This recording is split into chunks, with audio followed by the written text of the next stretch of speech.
Good morning. Hi, I am Coach Marty Luquette, and you are listening to That Sports Couple.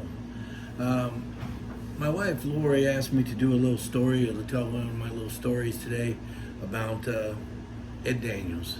It's been a very sad week for all of us in the New Orleans areas with the passing of Ed this week, and it's just been too hard to believe. But there was a story that went on with Ed back when I was first coaching back in the mid 80s. In the mid 80s, in 1986 was a fabulous year for Old Perry Walker baseball, as we took a bunch of young kids and groomed them through 3 years, and as they turned to be seniors, it was their opportunity to have the big season, and they came through.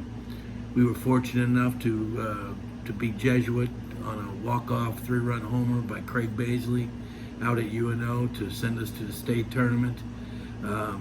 We drew a lot of attention by doing that. Ro Brown came out and did a story on us before we prepared for the state tournament, and then it was time to go to Denham Springs, and we were playing East St. John in that quarterfinal round.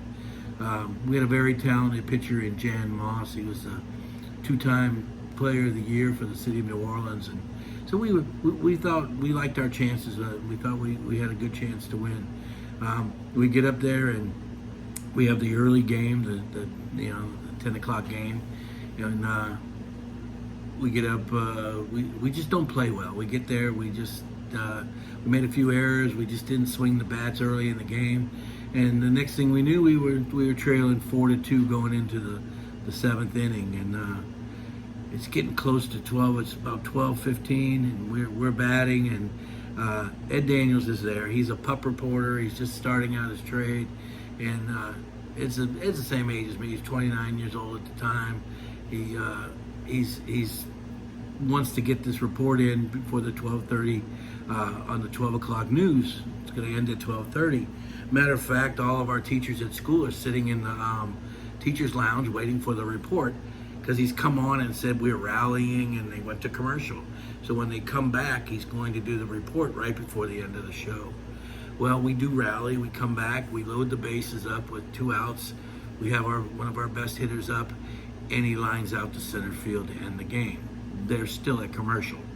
So, when the game's end, you shake hands, and the kids come in the dugout and they're crying, as they always do every year. They're crying in the dugout, and here comes the little guys running the tournament, and they said the boys club or whatever it was in Baton Rouge, and said, y'all got to get out the dugout. And I said, look, can you just give us a minute and let these guys settle down before we come out to meet the parents? And he's like, no, you got to get out the dugout now. And I'm not happy, so I start yelling at him. I said, we'll be out the dugout when we're ready. If you don't get out the dugout now, we're going to fine you $500. Well, the kids are, oh, come on, coach, come on, this ain't worth this. Come on, let's go. So we're coming out the dugout, and I'm still furious at these guys, and Ed's there. And Ed's standing there with the microphone, and he turns to me as I'm coming up the steps into the stands, and he says, Marty, what do you think? Well, I just lined out to lose in the quarterfinals with bases loaded. I fought with these guys. I was not in a very good mood. And I said, Ed, how the F do you think I feel? I didn't know we were live back to New Orleans. The teachers in the lounge go, well, I guess we lost. And Ed was a little taken aback, but he did not tell me that we were live, and so he got a shock, and so did I when I got back to school. He and I later have laughed about it many times. He says, matter of fact, he uses it in training now to show young reporters that are not to cover an interview live, that when you are live, you tell them you're live.